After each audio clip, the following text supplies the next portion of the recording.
Bases dropped on a new edition of Soccer Down here. It is a Monday. It's an overreaction Monday to a busy weekend around the world. Lots of results in MLS to get into, including Atlanta United's 1-0 win on a last-minute goal from Marcelino Moreno. We'll get into that a lot this morning. We will get into Leicester winning the FA Cup, a little bit of VAR shenanigans, which... It's been really funny to hear some of the conversation in England about this because it was a team that there are a lot of people who don't like Chelsea. They're okay with VAR. It's kind of like, it's what it is. Like it's close, but we've seen this called. So, I'm sorry, guys, but this is what VAR is. And if it was somebody else, if it had been the other way around, there would have been massive freakouts and hysteria. Great goal from Tielemans. Incredible goal from him. Incredible performance from Kasper Schmeichel, who might be my player of the weekend. I asked that in our opening slide, who was the player of the weekend. Kasper Schmeichel's got to be on that list for Leicester. Incredible. Rules are rules, Jason Nix. I know. It's funny. If they'd been the other way, it would have been let's burn the village down and throw the rule book in the trash and flush it down the toilet and all those things. The La Liga title race is down to 2. Barcelona is now out of it. It will be in Madrid. We just don't know on which side of it. It should be at Leti, but it's not officially done yet. Barca and Real Madrid might be looking for new managers next year, possibly, allegedly, maybe, sort of. The Liga title race is down to the wire as well as Lille slipped up, and PSG has a door that is cracked open. They're going to need some help on the final weekend. Borussia Dortmund has booked a Champions League spot. That could change the transfer window this summer with Erling Haaland maybe not being on the move with Dortmund going into the Champions League again. So all kinds of things to get into. I know a lot of the questions are going to be about Atlanta United as well. And a lot of reactions. And, yeah, some of them might be overreactions. Some of them might be underreactions. Some of them might be on par reactions. You can contribute in a number of ways. Twitter's always there, at Soccer Down here. I know we have reactions there. Also, in the Twitch pitch, we'll call for reactions from you guys so we can kind of get them all in one fell swoop. We'll get that here at 9:30 from the Twitch pitch. But, John, you had a chance because you were traveling and did not get to see the game live. You were having to follow it from all sorts of different sources. But you watched it back last night, so it's pretty fresh. What were your thoughts on the match? And I guess you probably have a legal pad to bring out. Yeah, I did, and that's not a legal pad. That's a loose leaf paper. That's different, actually. No, but that's because I detached it from said legal pad. Fair enough. So okay. It was 4 pages worth of notes, and what I usually do for those that don't remember or just recall how I do things is what I do is I write down moments when I'm watching a match. I'll do a timestamp and I'll do a moment, and then that way for me it's a reference point. And, for me, I looked at the first 30 minutes as, and I'm just going to look at tendencies here before I get into specifics. First 30 minutes was a lot of back and forth. And then Montreal tried to kind of just close things off and calm things down heading into the half.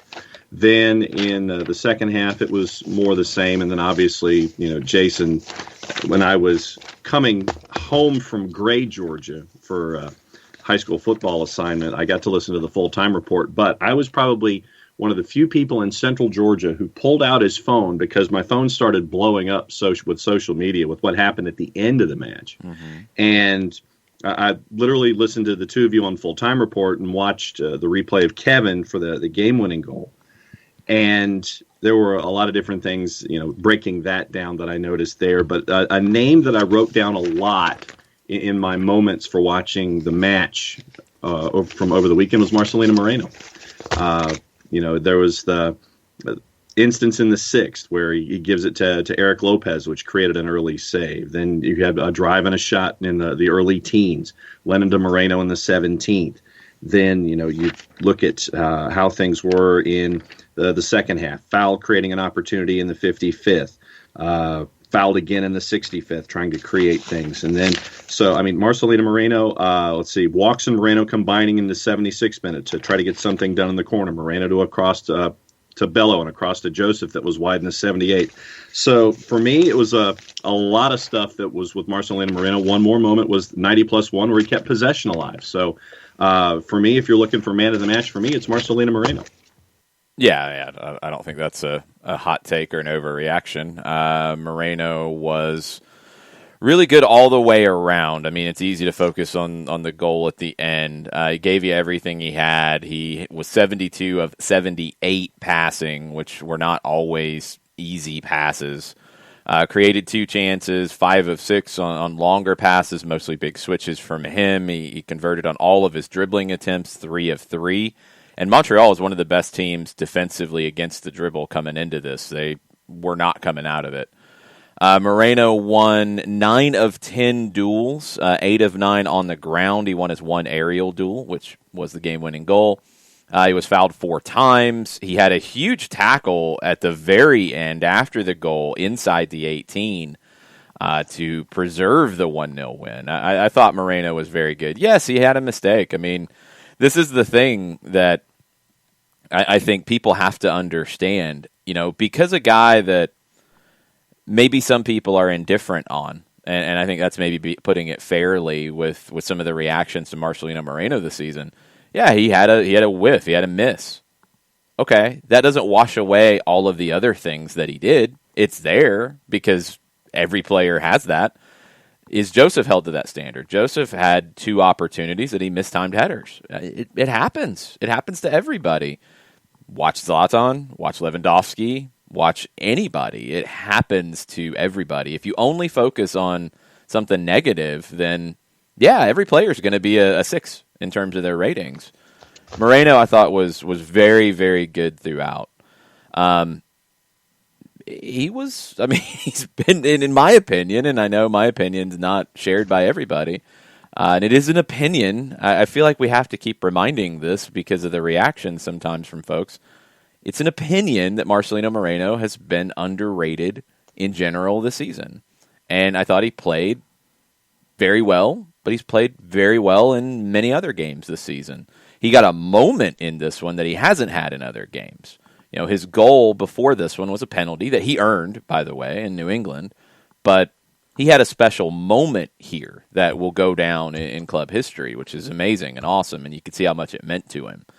I thought Gabriel Heinze kind of spelled it out after the match. Like, he's a guy who, he's an emotional player. Like, he's a quiet guy. He's not somebody who is emotional in the sense that he's running around and finding the camera and you see him yelling all the time. No. But he lives for this game, and he lives for the club that he is playing for. He did it at Lanús. He's doing it here in Atlanta. He gives you everything he had. He said he was cramping up on that last goal. So, you know, at a minimum, you know, appreciate the work that he puts in. Can the quality be better? Yeah, I'd love to see him be better. I'd love to see him turn into one of the best players in the league. I think he has that kind of ability. It's been a little inconsistent, but he's also been better than I think he's been rated. And, you know, I'm happy for him. I'm happy he gets this moment. I'm happy he had that moment in the stadium and got the appreciation from the 17s who were huge at the end of the match. You know, you that's the effect that you've been missing for a long time with Atlanta United. Is it's late. You're trying to find a winner. Montreal has made it difficult for you. You've pushed them back deeper and deeper as the day went on. You've dominated the possession. Atlanta United did that against Montreal, who had been a very good possession team coming into this. They had to play differently, and you know, it was a battle because Montreal's a good team, even playing on short rest. They were very good.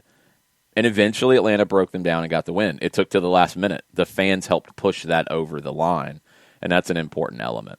So that's my thought on Moreno. I mean, I think, yeah, he was the man of the match. Brad Gazan would have been the man of the match before the goal for me because he was excellent in this one with his saves, with his all-around play. He was stepping up a little bit higher at times. I was really pleased with Brad Gazan here.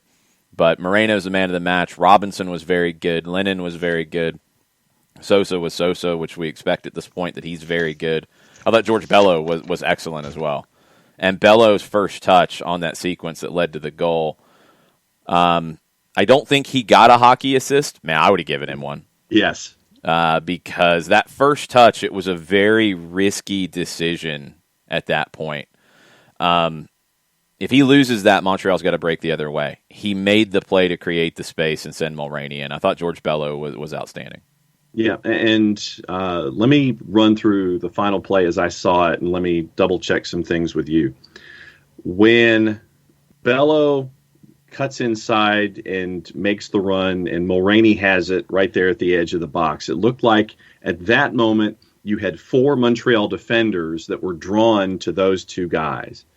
Then looking further in toward the center, was it Emerson Hyndman who was next in line that was in front of, as if you're looking at it from near to far, it looked like it was Emerson Hyndman who was in front of Moreno as the ball was coming in.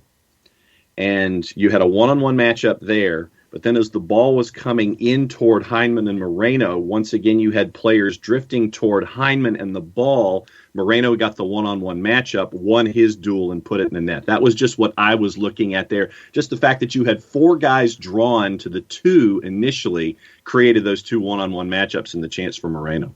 Yeah, I mean, the situation at that point, it's broken down. Where it was broken down was on the flank, and it was the touch from Bello to create the space, plays Mulroney, and Mulroney gets the 1v1 that he wants, and then he gets his step overs, creates the space, and then he got his head up, and he didn't just whip in a blind ball. He saw where his options were and picked it out. I was happy to see Mulroney do that, and I think that's one of the next steps for him is not to just whip crosses in and see if somebody gets on the end of it, but pull the move, get the space, get your head up, and place the cross. And I thought he picked out Moreno, who, it wasn't so much that he won a 1v1. There really wasn't one. Ball was put on his head, and he placed the header, which was great. But Mulroney, in my opinion, gets the bulk of that credit. Moreno gets credit because he's dead tired, and he put in an incredible shift, and he places the goal really well with his head because he picks out that far corner. But Mulroney created the space for everybody with his work, along with Bello on the flank. The question was who passed the ball to Bello. I think it was Sosa. Yeah, I think it was Sosa. I'd have to go back and look. But it was Bello who really made the most of it.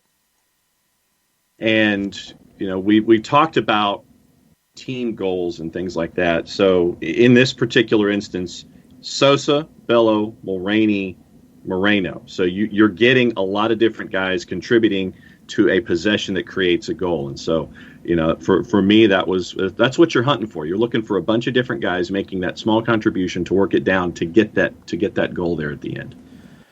It's part of some of these games. It was difficult. Modiflow, yeah, I'm with you. It was very interesting tactically with Montreal in a aggressive 3-5-2 until they started to get tired and then started to sit back more. Lapalainen and Chouanier are not really wing backs; they're wingers.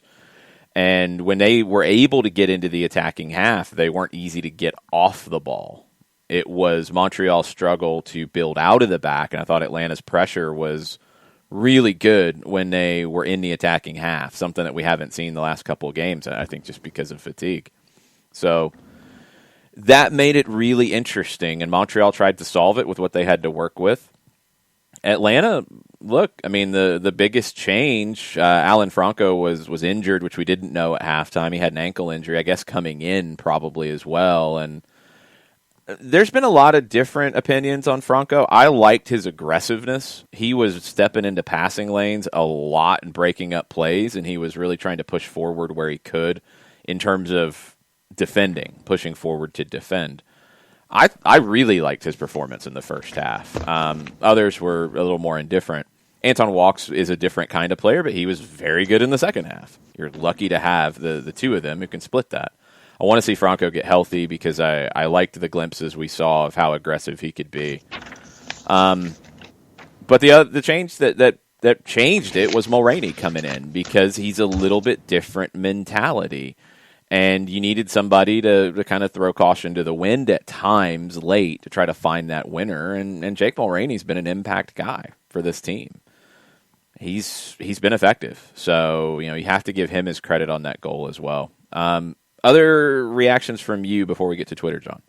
Well, I mean, you mentioned Jake Mulroney, and when I got to Birmingham to see the preseason game, against Birmingham Legion. You got to see, the relationships that were forming on the right. Now we're seeing that these kinds of, we're seeing Jake doing well, just as well on the left so far early on. Anton Walks, for me, another standout, since you mentioned Brad, coming in cold at 45 for Alan Franco. But once again, it's the relationships that he's had at the back that he's formed already this year. So you get that level of comfortability. And he just steps right in, does his work for that final 45 minutes. So just another two quick ones for me on Jake and Anton. Yeah, I think we've also learned at this point the relationships are more global in most positions on the field than localized. Mulroney's played on the right, but this time he went to the left, and he contributed from that side. In the back, you're going to have more of consistent relationships, but we've seen Robinson and Franco, we've seen Robinson and Walks. We're going to see some variety there. Santiago Sosa, I thought, played it really, really well against Montreal because they didn't go to a true always three in the back with Bjorn Janssen and Romel Kyoto up top. Sosa dropped when he needed to, but he also tried to step out when he needed to. Where Montreal made it difficult, and I thought one of the more interesting tactical things in the match was first half, they were able to get Jordi Mihailovic up pressing as well. So they were pressing with 3 against Atlanta's 3. Brad Gazan was getting a little more involved in the build-up at that point, but it's hard to figure that part out if you're not accustomed to it. And I thought you'd see Franco Ibarra at times start to figure out, like, hey, I need to drop and pick the channel here and be able to help them come out of the back. You didn't see Lennon and Bello come back as much to help in that. That's something that the team needs to work on, because if teams press with 3, you still have to build up the play effectively, because you go back and you look at the chances from the first half and you look at how that goes. If you don't build up well and it's kind of frantic, or then you have to skip the lines because you can't play out of the back, your chance creation is going to be more frantic. If you're able to build up out of the back effectively and push the other team back and move forward as a unit, you're going to be able to work the ball and create better chances. Montreal made that difficult. I thought Mihailovic, Kyoto, and Janssen pressing as a trio was a fascinating element that gave Atlanta problems. As the night went on, Montreal had to sub the forwards because they couldn't continue, and Mihailovic didn't have the legs to continue to step up higher and press. So that was something that Atlanta wore them down on and knew that they could. And that's another element to the way this game played out. Atlanta knew that they could keep pounding away at Montreal and expect to get a breakthrough. Now, it took a lot longer than they expected, but Montreal was coming in tired. And it was like body shot, body shot, body shot, make them chase, until you start to force them back. Then you needed to pick them apart more. That took longer to do. That's another element that needs to improve. I talked about it on the broadcast a lot and in the full-time report. The way you can do that when you do force them back and you do get them off of you and they can't press you up high and you start to play in their half, you have to move the ball quicker. And that was something at times that wasn't happening enough. The movement off the ball, again, that's been a consistent conversation for a while now. But moving the ball quicker, making decisions quicker. It comes with more time in the system. I mean, this is just typical. When you start to understand the rotations and the movement of everyone, you get it. But right now, there's still that element of take a touch, get your head up, look to see what I have, make a pass, instead of play first time or take a touch to settle and then play where I know somebody's going to be making a run. There's not that part yet. That needs to come for this team to be as effective as it can be. With that element missing, you're going to see an attack at times that is a little overly patient. This team's going to be patient. I think that's something that I don't know where that got lost in translation, but Gabriel Heinze isn't somebody who is just break forward as fast as possible. I don't care if it's 1, 2, or 3 and just go and then just chase back. He does have a structure in mind about the way the team builds up attacks. He does have the idea, the same idea that Pep Guardiola has about building up the play on one side to finish on the opposite. But you have to build up the play. And Montreal did a good job of disrupting that. But as the game went on, Atlanta needed to be sharper and faster with their decisions to build up the play better to create those opportunities. And that's something that's going to have to improve. It is. But Montreal's a good team. Wilfred Nancy is doing a great job with that team. And you could hear it in Heinze's post-game comments. I mean, they played. They came to play. They didn't just sit back. I think that's been a little misconstrued here. Atlanta forced them back. Atlanta made them sit deeper because Atlanta didn't give up the ball easily. But Montreal's a good team, and that back line is very good. Rudy Camacho is a solid center back. I thought he had an excellent match on Saturday. Kiki Struna was a guy that was in Houston and didn't really know where to rate him. He ends up in Montreal. Kamal Miller went in the expansion draft and then was traded. That's a good trio. And they have the pieces to play the way that they want, with a good base of those three, with Piet, with Wanyama. Hamdi, I think, is a really talented guy who came in off the bench here. Mihailovic is one of the acquisitions of the year. Chicago really, really messed up on that. Mm-hmm. And they've got options out wide to do different things. You've got Kiza and you've got Broguillard, who can be more true wing backs. You've got guys like Schwanier and Lapalainen who can play in these positions. And when you get Mason Toy back, then you have three different kinds of forwards up top. Janssen is still inconsistent, but dangerous. You don't see many 6'5" guys with his combination of technique and pace. And Romo Kyoto's explosive, and he can drift out wide, and his movement is very good. I like Kyoto a lot. So Montreal's good. Montreal's just a good team. They made Atlanta work, and it was in my opinion, and I know this is not held by everybody, and again, it's an opinion. I'm not telling you how to think. I'm telling you that I enjoyed calling the match. I enjoyed watching the match. I liked the tactical battle of it. I liked what both teams were trying to do. It wasn't one team sitting back and parking the bus and the other team just running into a brick wall. It wasn't kickball. It was two teams who were trying to play, and two teams with clear ideas of how they want to play, and maybe not the sharpness on Montreal's side and the time in the system on the Atlanta side to be able to play exactly how they want to play. But I think both had very strong ideas to play in that way. Bernd, I agree with you. The Urruti for her Kyoto deal was a good one too. They needed somebody different than Maxi Urruti, who's one of the hardest working players in the final third that you'll find. He just doesn't score enough goals. It's just such a weird thing with Urruti. Every time you think he's about to go on a goal scoring run, he doesn't score, and he just has chance after chance after chance. That was a good one. That was last year. This year, I think the Mihailovic addition is what's kind of put them over the top.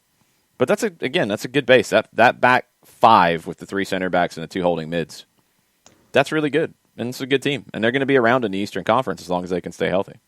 Yeah, and I mean, even those guys at the back had their moments offensively. Kamal Miller, I think, where am I going here with my Montreal references? Camacho had the big challenge in the 39th against Joseph, and Kamal Miller hit the crossbar in the 48th. Then you mentioned the guys up front, Kyoto and Johnson and Mihailovic. There was the working together that Kyoto and Mihailovic had in the early 20s that created the early corner. Then Johnson had the header in the 62nd minute. So there are moments there. And to your point about Atlanta United, you can see them. There are points where you can see them thinking. And it's like, okay, what am I doing here? What should I do here? It's not second nature yet. You can see that it's getting there and it's developing, but there are those moments when you sit there and they're thinking about what to do when they're in possession. Yeah, it's not flowing yet, and it's something that's needed. Missing Ezequiel Barco is hurting that flow. Yes. I think it's easy to forget that because you've seen him out of the lineup so often during his time in Atlanta, but I think they looked better with him on the field. It was flowing better. Things were moving a little bit quicker. He was a little bit more of a conductor in that part of the field than Heineman naturally is, although Heineman tried to pick up a little bit of that slack in this one. I thought Emerson had a good match. Ibarra is not that kind of a player, and that's one of the other elements that I noticed on Saturday, especially with pace of play and pace of thought. You had Franco Ibarra playing in this game, I believe now he's up to about 15, 16 professional matches at the first division level. He had never played one of them in front of a crowd like this. He had his breakthrough at Argentinos as a starter during COVID. So he's playing behind closed doors. He's a promising player, but he's 19 and he's young. Eric Lopez, promising player, teenager, young, about the same number of professional games. Both of them took a little bit longer to make their decisions to make movement off the ball, like I was talking about with Ibarra dropping in to help build up the play. But also Lopez off the ball, there were a couple times where it felt like he got lost a little bit and where he should be. And it didn't feel comfortable for him. And I saw it in the Twitch pitch earlier, talking the same about Moreno in the system. There's still an element of, should I make this run? Should I make that movement? Should I? Let me look around. Should I? Okay. Or no, I'm not going to make it. It's got to happen. It's got to go. And that's the part that's going to take a little more time. But two 19-year-olds, and you include Bello in this young group, you include Sosa in this young group, it's a very young team on the field. Gabriel Heinze is going to play the best players regardless of age that he thinks will get the system to work the best. And it's a credit to those players for winning that spot and earning that time and continuing to earn that time. And they're going to have to continue performing to keep those spots. And you want to see growth from them now. I want to see more from Ibarra. I want to see more on the ball from him. The decisions, I want to see them be a little bit quicker in terms of when he drops to help build up attacks through the middle. And for Lopez, I just want it to be a little more comfortable in the middle third going into the final third, where I think he struggles. You know, he's typically played up high, just go. And now he has to drop and he has to combine and he has to make movement off the ball. He has to make runs. Pick, do I go inside? Do I go outside? Those are the types of things that just needs to happen quicker. But it comes with time. I mean, there's really no way to jumpstart that. It comes with time.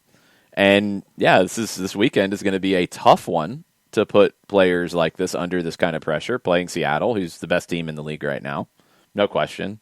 Dominated LAFC last night. They have dominated their games at home. Brian Schmetzer's got that team flying right now.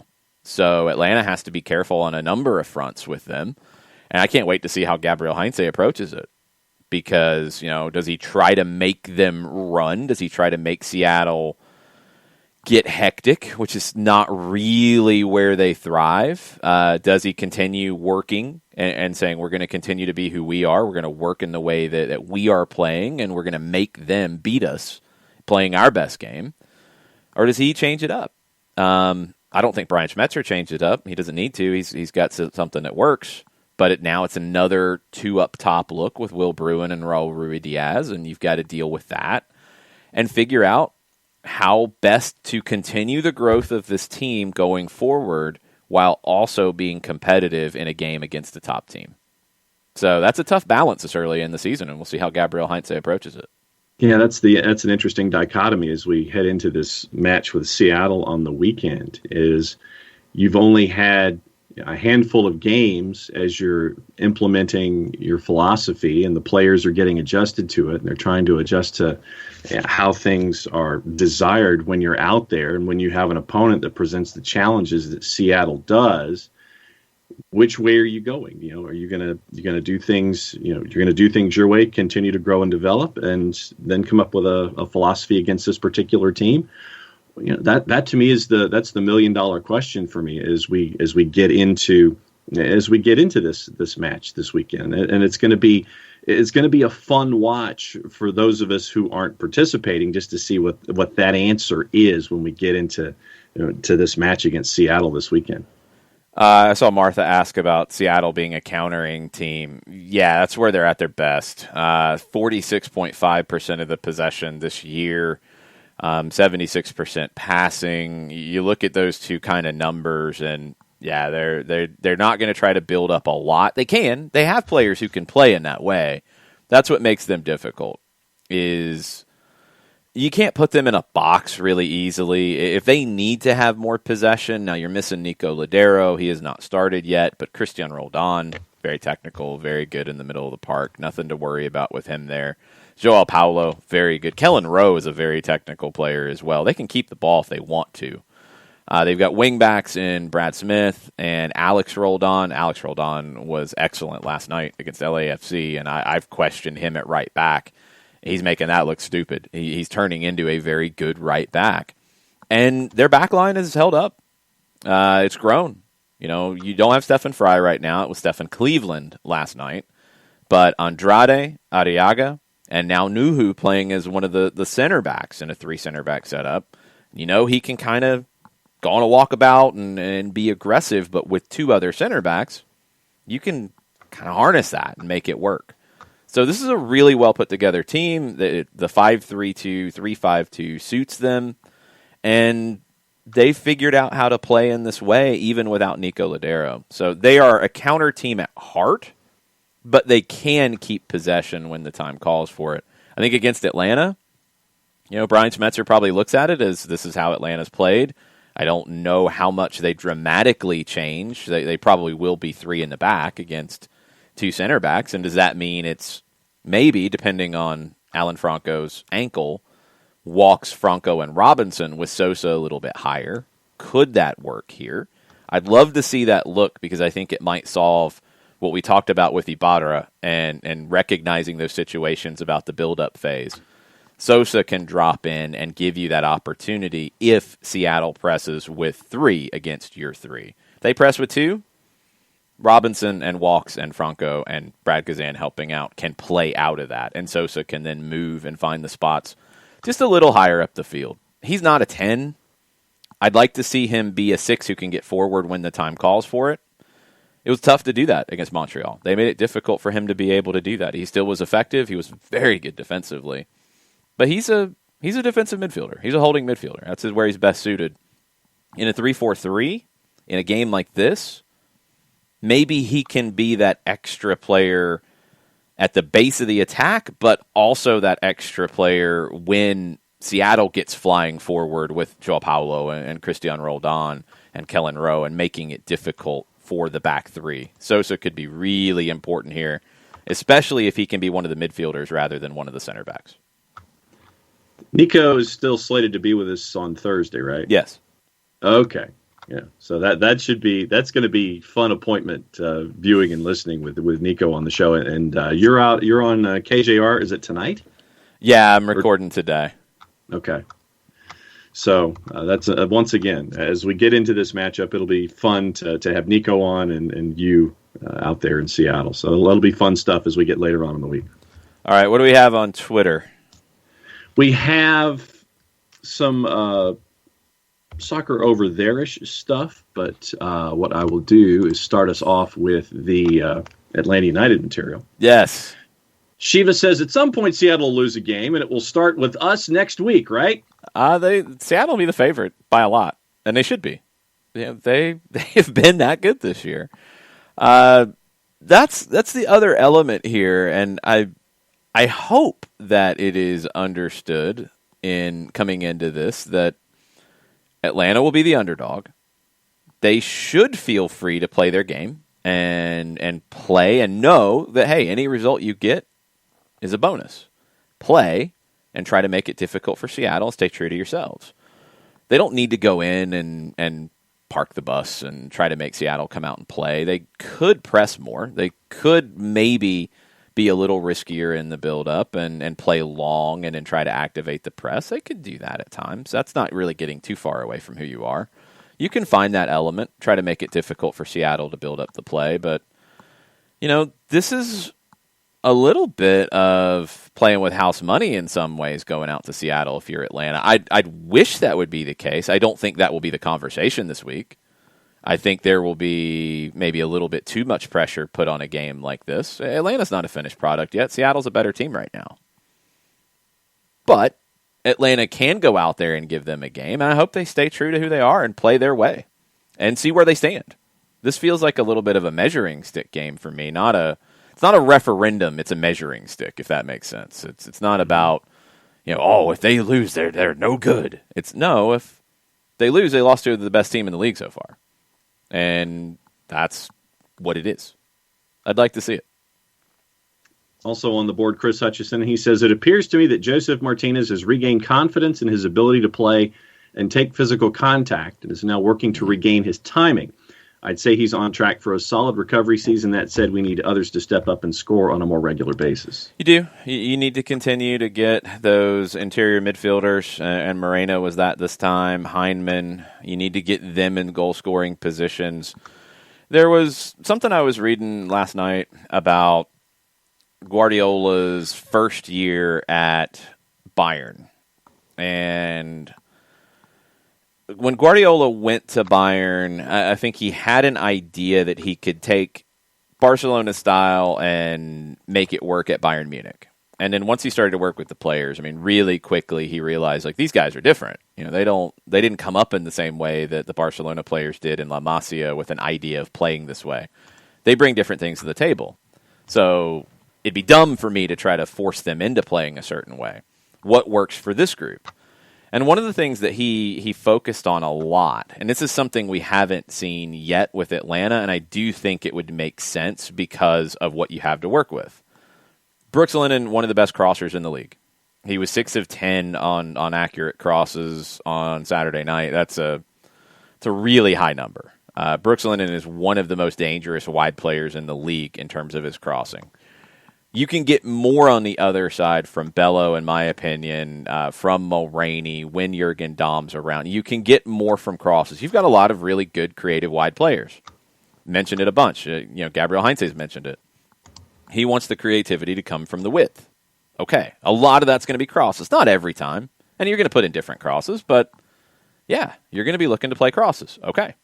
Joseph Martinez, good in the air. Timing's not there right now, and that needs to improve, but you got to keep plugging away. Something that Pep mentioned with Bayern that he wanted with that, because he said, I can't change that. You know, the players I have here, that's the way they feel the game, is they get into the attacking third. They want to run, go. They want to get the ball wide. They want to put in crosses. Okay, cool. What he said was, I want two things. He wanted a lot of things, but he boiled it down to two early on as he was trying to get this stuff going. One was build up the play properly, push the line higher as a group. You know, and they've always said 15 passes is what Guardiola has made a rule about, and it takes 15 passes to properly build up. It's not hard and fast. Sometimes it can be 10. Sometimes it can be 7 or 8. Sometimes it can be 20. Like it depends on what the other team's doing. But yes, if you just bomb it forward, you're not going to be structured to deal with playing in the other team's half. If one person just takes off on a run, you're not going to be together. What he always wants, and this is something that I've seen from Gabriel Heinze as well, he wants the back line to push up high together. If they push up high together, they condense the field. It makes it difficult for the opposition to come back at them. It is a defensive idea as well as it is a possession and attacking idea. But what Pep wanted was for them to build up the play properly, to bring the line forward as a group, get to the midfield line, get the ball into the attacking half. He said, once you're in the attacking half, play. Be yourselves, play. At Barca, it was a little more of get to the final third and then play and express yourselves. Bayern, he said, look, this is what these guys work. This is what they want to do. This is how they play. Get into the attacking half, run, fly forward, play that way. Create the chaos. It's a maelstrom, all the chaos. Okay, cool. But the one thing he did want structured in that was he wanted people to attack the crosses in two waves. And there's a very important reason for that. You always have your targets, and at that time it was before Lewandowski got to Bayern, so it was Mandzukic, Thomas Müller up top a lot of times as well, but it was Mandzukic early on in the season. Okay, you're going to give him opportunities to win balls with his head. You're going to give him opportunities to score on the volley, score first time. Great. Doesn't always happen. We know this. So he wanted the second wave to be there for two reasons. Pick up the second ball on like a half clearance, on a deflected ball, whatever, to be that second wave to pick that up and go to goal. Also, if the other team defends and collects the header, that second wave is where the press starts. And if one of their center backs brings down the header, you're immediately pressing that player and they're not ready for it. We haven't seen the second wave coming into the final third on crosses from Atlanta United yet. That's going to be necessary for all of this to work, I think, as well as it can. And that's down to Barco and Hyndman, who are not like great players in the air. Barco's got a great headed goal against Philadelphia from 2019 that was very nicely taken. But you want him to be in that second wave. Ball pops down to him at the top of the 18. Boom. Hyndman's got that shot. But then they can also press. So you almost want in this situation your opposite winger, when the ball is worked to that side, you know a cross is coming, to crash the back post. You want Joseph making a run. You want at least maybe one of Barco and Hyndman to step forward and be along with the first wave. And you want to see, in a perfect world, the opposite side outside back, the opposite side, maybe even one of the center backs if you've been able to progress that way. Sosa, the defensive midfielder, step up and be part of that second wave. The second wave really hasn't happened yet. And reading that last night and kind of thinking about it, there's a lot of similarities there. There's a lot of similarities to Atlanta's really good with their wide play and putting in crosses. How can you be better with dealing with it? Because you're not always going to put a cross on everybody's head. Second wave. And the second wave gives you the one that Mulroney put in and Marcelino Moreno scored on, because that cross wasn't directly to goal. It was further back. You hit the second wave coming through. If that structure can come together, I think they can be more effective with the wide play and picking out those crosses. And also with winning the ball back on the press. So that was something that jumped out to me that I think can continue to improve for this group. Katie Weaver's got a couple of questions on center backs. Okay. She says, one, should we be concerned about Franco? I don't think so. Concerned about his ankle. Yeah. I hope that it's not anything long-term. I hope that it's just something minor. Heinze said that he wanted to continue playing, but he was in too much pain. I was pleased with him at halftime. I like I said, I was pleased with him. I know others weren't. I was, and we'll go back and look at his numbers to try to get a sense of it. But I thought he was aggressive. And I thought he was stepping up at the right times and breaking up the play. And I was very happy with Alan Franco's performance. And I wanted to see more in the second half. He only got 45. He had a blocked shot. He won all 3 of his aerial duels. He was only 1 of 5 on ground duels. Committed 3 fouls, was fouled once. He was 47 of 50 on passing. He only had 1 long ball, and he completed it. Those numbers are fine. I don't have a problem with Alan Franco's performance. I'm not worried. I'm just worried about this injury maybe being a longer-term thing. Second question. I saw a line of 3 with Sosa in the middle. With an opponent playing a low block, can it be helpful to have a center back able to forge forward at times? It seemed Miles in that role was more than Santi. Why? Well, Sosa wasn't just sitting back. I mean, that happened a decent bit in the build-up. And I think that's the important element that I'd want to have that conversation with Katie about. Sosa wasn't playing as a true center back, just staying back. He dropped in the build-up. He dropped when their 2 forwards put Atlanta's backline under pressure because you have to have the free man. And I thought he made a number of key defensive plays because of that. Sosa's not somebody who's going to carry the ball forward as much either. Miles will. So you got to look at the way that the 2 of them stepped up. Miles, with those long legs, with that first touch that he started to create where it's play the ball around the attacker into the open space and then stride forward. He's there in 2 steps. And that's a really important element of being able to break pressure. So Sosa's different in that. Sosa has the more dangerous long ball, although Miles had a number of really nice long passes that opened things up on Saturday night. But they're just different players, and they give you different things, and sometimes the way you build up needs different things. Sometimes it's, okay, skip the line, hit the big switch. Sometimes it's break the line with a dribble through, and Miles is going to be more prone to that. Sosa's going to be more prone to hit the longer pass and the switch. Katie said that it was a great defensive effort overall, but those were her questions on the day. Yeah, it's a good defensive effort because Montreal's a good team. and that's the way the game played. I would disagree that they played a low block. I don't think Montreal really sat back in a low block until late when they were just gassed. And you forced them into that more because, we talked about the numbers with Seattle. Montreal came in 8th or 7th in possession, if I remember right. They were over 50%. They were the best passing team in the league coming in. They were a team who wanted the ball, and they couldn't get the ball here. They didn't even have 40% of the ball. That's not the way they want to play. So Atlanta made them play differently, but I don't think it was a low block until late where they were just tired. You could see towards the end they wanted to get out of there. South Georgia has an overreaction. Okay.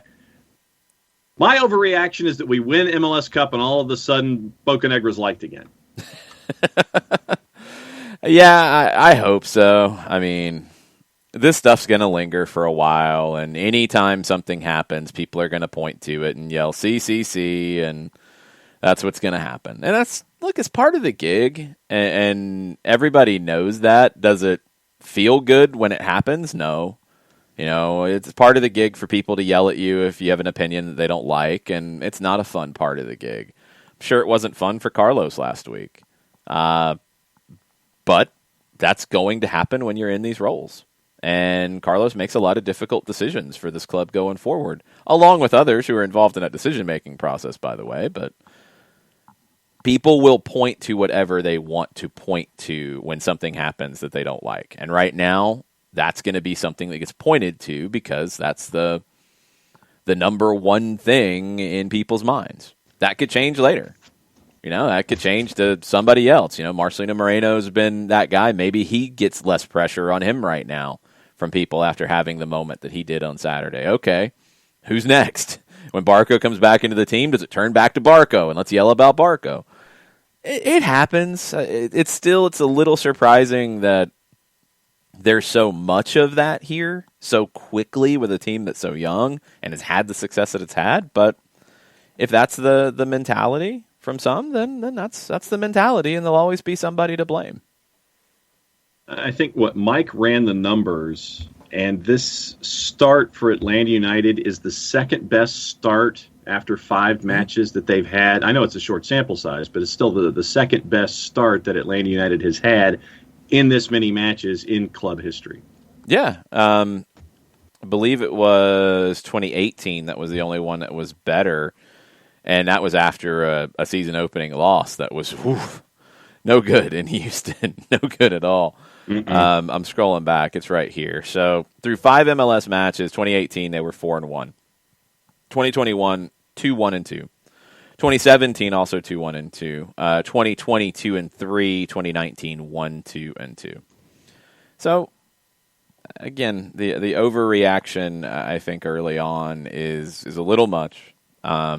But there are things that need to improve.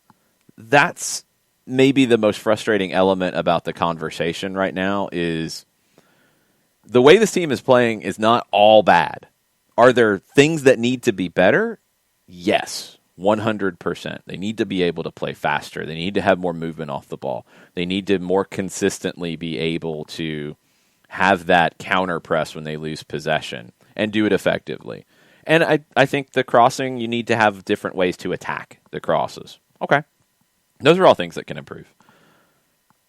You can say that it needs to improve and say that it's not catastrophically, horribly bad, as some of the comments were before Marcelino Moreno's goal.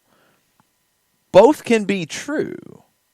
It's not all or nothing with this. Yeah. It's just not mutually exclusive. No, it's not how any team, especially 5 games in, it's just not how real life works. Like, it's shades of gray. And you want to see this team flying and hitting on all cylinders every single time. That's really hard to do. And there will be games where it happens for them this season. There will be games like that. But to expect it right now is a little unfair, and to have the outrage when it's not there at times, that's really unfair, because you're not just throwing guys on the field and saying, go play and go win, and we have good talent. Gabriel Heinze is trying to build something that he was hired to do, and he sold the club on that his way of playing would be successful on a lot of different fronts. But you've got to stay true to that way of playing. You know, when you have a bad day or you have a bad half, you can't go away from your DNA of who you are as a team. And that's what I hope can start to be understood, what that DNA is. And we've tried to explain it consistently throughout. You want to play a very high line. They want to play very wide. They want to stretch the field. They want to play on the edge in the other team's half. Those are the very, very basics of the positioning of it and what they're trying to accomplish. But they're going to play patiently in the attacking half. They do want possession. It's not about just go as fast as possible. I mean, even Tata Martino's teams were not that. They did at times. Absolutely they did. They also had a lot of possession. So possession's important. It needs to be with intent and purpose. And that's something in the build-up that can improve. And this is not a surprise. That's one reason why I've went back to read the Pep Confidential book about his first year at Bayern. Bayern was not necessarily a possession team at the very beginning, and how they were trying to interpret the possession frustrated Guardiola in the early games in the Bundesliga. They had the ball, but he said, and I'm going to paraphrase here, I hate that tiki-taka-ish. People have always put tiki-taka on Pep Guardiola. Tiki-taka for him is just passing with no purpose, just mindless passing. Pass to pass, not to pass to do anything. He said, we have to do this to build up properly to get where we want to get and play the way we want to play. But every pass has to have intent. Every pass has to have purpose. And I feel like Atlanta does a pretty good job of that. But at times in the build-up, they don't have the answers to what is the right play here. At times in the middle third going into the final third, they don't have the answer as to what is the most purposeful play that I have here. That's going to come with time. That's going to come as they continue to get into this way of playing and continue to understand what it can do and what works in it and the players around them and all the different elements that are brand new 5 games in. So it does take time even for the best of teams. And this team's still a work in progress at the moment. That's to be expected. But when you get a moment like you did on Saturday, and all the work that you've put in, and all the hard work that you've put in to one, be fit enough to play in this way, to the grinding of not just the work on the field, but the mental work of understanding how this is supposed to work. All of that going in, and they got a payoff. They got a special moment and a special night on Saturday. That needs to be a lift. That needs to be a trampoline. That needs to give this team a boost. That is what I'm hoping to see in Seattle, even though it is a tough opponent, and they go out there, they will be the underdog, no question about it. It should be a large number, unless you're trying to generate action, which is a whole different conversation when you're setting these numbers, juicebox purveyors and folks. But they're going to be the underdog. Atlanta needs to play its game and go out there and be who they are and continue to be the best version of themselves they can be, which is not the best it will be, but it needs to be the best it can be right now. And those numbers are out. Early juice boxes for 430. Seattle is a minus 147. Mm-hmm. Your draw is a plus 263, and Atlanta United is a plus 423. That's about what I was thinking. I wondered if it would get over 4, but I thought it'd be around 4. Thought it'd be around minus 150 and around 4. So that's pretty accurate. That's fine. Yeah, you're right there. Yeah, that's completely fine. I want to get this one on the Twitch pitch before we get back to Twitter, and then you tell us about our good friend at the top of the hour. Right on. David C3P. David, first off, don't apologize for not being monogamous when it comes to soccer analysis. Listen to everybody. That's what makes you better. It makes you understand different points of view. So, yeah, don't just listen to us. Listen to everybody. Listen to all the shows around town. Listen to national stuff. Listen to everybody. I'm not, as I saw this weekend, this is not a cult situation. Come on now. Listen to everybody, please. Soak in all of it. David said, other local writers, radio folks seem to be very down on the offense and capabilities and feel Atlanta is too patient or slow. David says, in all the videos people posted about Heinze's team, they all seem to be very patient and pass around a lot to find holes. This is what I expected from watching his prior teams, and Atlanta United seems to get themselves in trouble when trying to take risks and make risky passes. Am I missing something? No, that's dead on. You're nailing it, because that is a huge element, and it's something that he said during his time at Vélez. Patience, yeah. He wants his team to be patient. He wants his team to cherish having the ball. He doesn't want them to just have the ball to have the ball, but he does want them to have the confidence and the ability to keep it and to work to create the best chance. That's an element here that needs to be better. Okay, that doesn't happen in just 5 games. That does take time for that to happen, but the idea, we talked about it. We talked about it a lot on this show. Patience and possession were going to be a part of the way that this team plays. I do not know where that got lost. Maybe it was the Heinze Bielsa comparisons. I said it a lot. The more that I studied, and really studied, Gabriel Heinze at Vélez, not just watched a couple highlight videos, like really studied it and read a book in Spanish that had a lot of quotes from him about, post-game stuff and how he analyzed games, and a lot of analysis about the way his team played and generated attacks and defended, and read and listened and studied and studied and studied and tried to express that throughout the December and January and February and March timeframe here. Patience with the ball was always going to be an element of it. He is much more, as I've come to find, like Guardiola than like Bielsa. Bielsa is another guy who does cherish possession, by the way. I think that gets lost a little bit. But his teams will get forward more vertically quicker. Whereas Guardiola, Luis Enrique, who's another heavy influence on Gabriel Heinze, and Gabby's teams will try to play forward and try to play forward the right way, but will do it in an organized way because they want to be able to defend in an organized way. Pep Guardiola spends a lot of time on the defense. I think Gabriel Heinze spends a lot of time on the defense. I know everybody yelled about Frank de Boer spending time on the defense. He did it in a different manner. He wanted them to drop more and drop and defend from a different position on the field. That's not what Gabriel Heinze wants. But there is a component, the way that they build up the play, to being in positions to defend the way he wants. It's still being worked through. And you have to play these games, and as he said, you have to make those mistakes and learn from them and continue to adapt. So it is a process. It doesn't happen overnight. As I saw Byrne mention about Pep and that early Bayern stuff, said he discovered Philipp Lahm. He discovered him as a holding midfielder and as a defensive midfielder, and it's actually Dome Tarrant who suggested it. And I think Pep said it early on, but it was a game, like they had a ton of injuries early on too, which can make building a team very difficult. And a lot of them were to the midfielders. Like Schweinsteiger was out for a long period of time. I mean, it was just chaos for him trying to get a midfield together.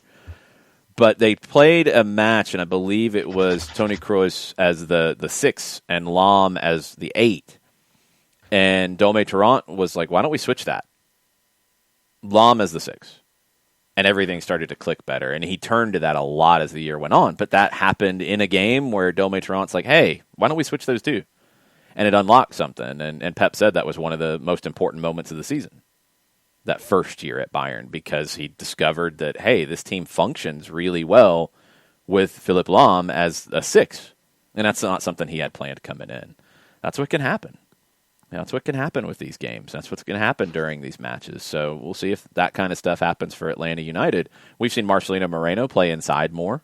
There's a lot of conversation about should he play wide, should he play centrally. I think he can play wide, but he's played centrally with Barco out.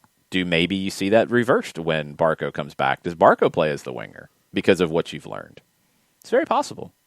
But that's the game, you know? That's the game. Like, Gabby and his staff, and you saw it on the goal, like you saw the reaction, they live and breathe and sweat and cry and spit this game. Like, it's everything for them. And I'm sure that after the match, they were like, okay, how can we be better? All right, last night they probably all were really going in on the Seattle game. They probably watched it again after the game ended. And they've probably watched it again this morning. And they will have a plan for this. It's not just haphazard. They live this stuff. And it's very, the passion is evident. And I think the belief in the way that the game should be played is also evident. And that's something that's not really going to change from Gabriel Heinze. And I think it's something that should have been more expected, as David said. Soccer analysis monogamy is the best thing that Coco's heard all day. That is a good line. I like it. Soccer analysis. So it's a Sam. Okay. Yes. Do not be monogamous when it comes to soccer analysis. Please listen to everything and listen to everybody. Be polygamous. Yes. Well, I mean, in soccer analysis, John, you need to finish the sentence. Exactly. Please. In soccer analysis, we believe in the SAP function. We do not believe in SAM. I'm going to leave that alone because John could have taken things completely off the road and into the ditch. And before you do that, you should make sure that Steve Apolinsky is on speed dial so you can give him a call if you need to. Tell us about Steve. Apolinsky and Associates, LLC, proud supporters of everything soccer down here in the SDH network. For wrongful death and serious injury matters, one place that you need to go if you have questions, and it is with the firm, Apolinsky and Associates, LLC. 3 different ways that you can do it. You can pick up the phone, give them a call, area code 404-377-9191. Get a free consultation that way. You can shoot him an email, steve@aa-legal.com, or you can go on the World Wide Web. Large device or small, type in aa-legal.com, then hit the enter key, the return key, or the arrow key, whatever advances you to the homepage for Apolinsky and Associates, LLC, and you can get all of your answers there. You can find out all the different cases they can handle for you, all the different awards that they have received in their over 30 years of experience, garnering over $40 million for their clients in 2 separate time zones, 2, Eastern and Central, for clients in Georgia and Alabama.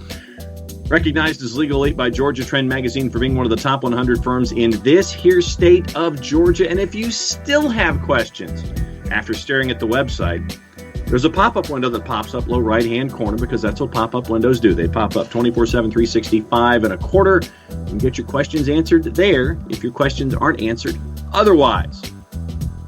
For wrongful death and serious injury matters, one place you need to go. It's Apolinsky and Associates, LLC, and the website is aa-legal.com.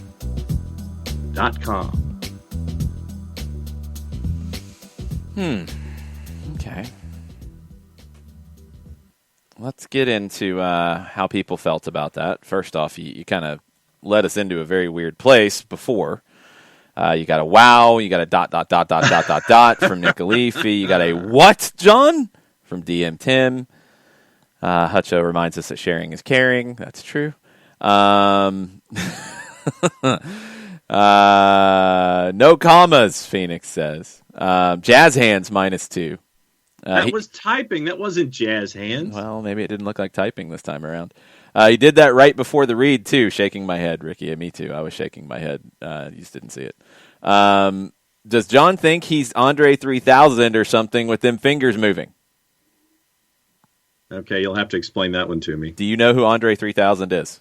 Yes, I do, but I didn't know that there was a specific finger-moving function associated with that said individual. Please, Ricky, just explain it to him so I don't have to. Phoenix with a 6. Burns says low energy, but strong gesture game makes up for it with an 8. 5, weird start, rambling, and seemed to drag in the middle. The East German judge is back. -5, -1 spirit typing fingers. -1, you don't stare at websites. +1 for the pause. Lots of scoring chances, but kept hitting the woodwork. 2.3254. Martha, I hope that's not a Billie Jean sample in the background track because it's, I don't know, Michael Jackson's estate might not be happy about that. It is a free piece of music that can be used in places. Yes, there you go. So, yeah.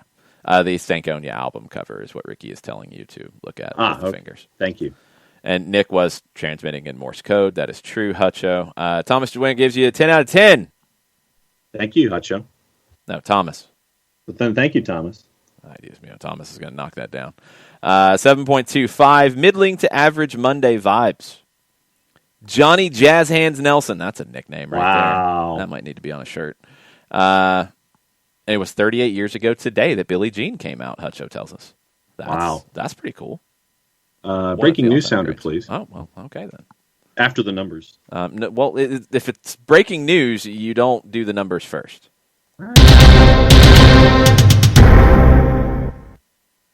NWSL news, and it involves a couple of big-name players. Rose Lavelle, OL Reign today announced that Rose Lavelle will immediately join OL Reign as a U.S. allocated player. She'll train with OL Reign beginning May 26th, expected to be available for selection in OL Reign's match at Cheney Stadium against the Washington Spirit on May the 30th. And also in North Carolina, Sam Mewis is returning as a U.S. allocated player to the North Carolina Courage. In addition, she has signed a 2-year contract keeping her with the Courage through the 2023 campaign. The club used allocation money to complete the new contract. So news out of the NWSL this morning. Mewis played a lot for Manchester City. Lavelle did not. That move that OL Reign made to get her rights when everything went down and people were kind of like, well, wait a minute, what are you playing at here? Makes a lot of sense now.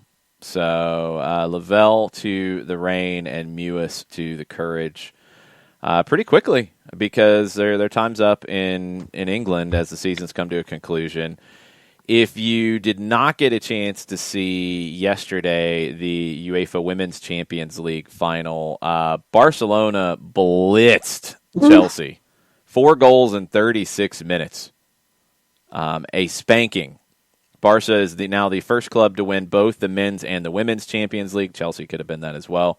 Biggest ever winning margin in a women's final. Emma Hayes' Chelsea side has a Super League title in England. It's not the Super League. It's not the Super League. No, it's the FA Women's Super League. FA Women's Super League. They might need to change that name after the Super League nonsense. They have a League Cup as well. They were trying to complete the quadruple. They failed. Barcelona was really good. It was not a good weekend in finals for Chelsea. Sorry, Domer. No. It was not good at all. You lose the Women's Champions League final, lose the FA Cup final. We will see how they bounce back from that. They get Leicester again, tomorrow? Yes. That'll be interesting. We'll see if Kasper Schmeichel can stand on his head again.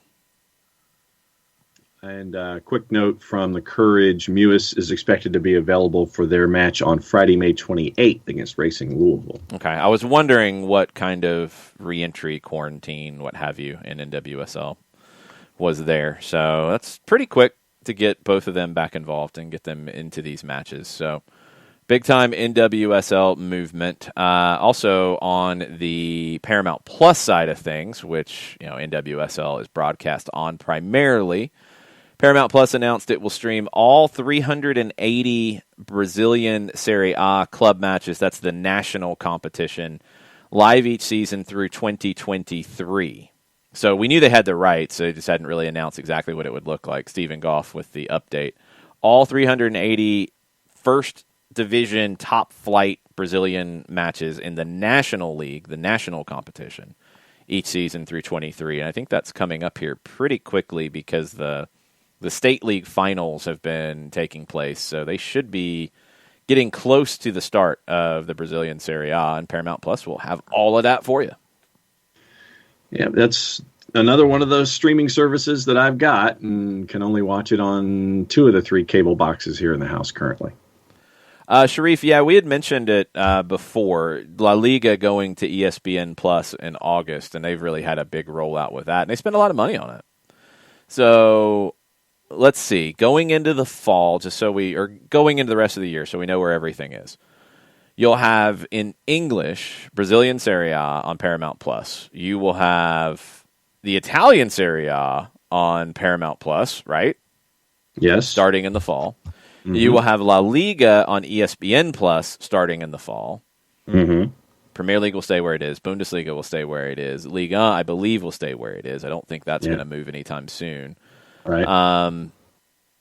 Any other moves coming up? I think that's the big movement going into the rest of the calendar. Yeah, but the one to keep an eye on is the Premier League TV for the contract following negotiations Right. after what's going on, because it wouldn't surprise me if one of the reasons that NBC gave up on the NHL was to get a bit of a war chest so they can bid on the Premier League and keep the Premier League with everyone else trying to come in off the flanks and pick it up. So that was one of the things that kind of triggered in my brain as to one of the reasons that they're not the primary NHL carrier anymore. Phoenix said NBCSN goes away at the end of the year, right? I know that had been discussed, but I don't think that had been 100% locked and confirmed. I think it is leaving at the end of the calendar year, Okay. yes. Have they announced that, or was that what everybody else has said they're going to do, and it's all but done? It's all but done. Okay, that's what I thought. So, yeah, it should happen, but that's kind of where it stands. Yeah, I mean, the Premier League one is going to be huge, and I don't know what the timeline looks like for that negotiation, but NBC will definitely want to keep it, and it'll be curious to see if the league is comfortable with more games going to Peacock. I don't know how that will look. ESPN would love to have the Premier League, and they'd put games on ABC, I think, along with ESPN and ESPN2 and all of the family of networks. I'm sure CBS would go after it. Yeah, the current contract ends at the end of 21-22, and when NBC started and NBCSN started putting games on Peacock this season, apparently the Premier League wasn't too happy about it, because I don't think the Premier League got the notice that they were looking for, where NBC's like, yeah, we're going to put this stuff on Peacock. Premier League apparently didn't get that heads up, and so they weren't too happy about all the games heading to Peacock. Yeah, I think they ended up putting more on Peacock than was expected. But the contract didn't have any limitations on that either, so that's kind of on it. It's kind of weird. People are checking in now for the show, arriving an hour late. How could you? Come on, people. You're not supposed to be anywhere else. Come on. Kidding, Alex and Abby and anybody else who's shown up for hour number 2. It was part of a conversation earlier. John drove it off the road, said something that was borderline inappropriate, and we tried to move on quickly. Yes, I do hope somebody picks up the Women's Super League Burned and gives it more attention as well.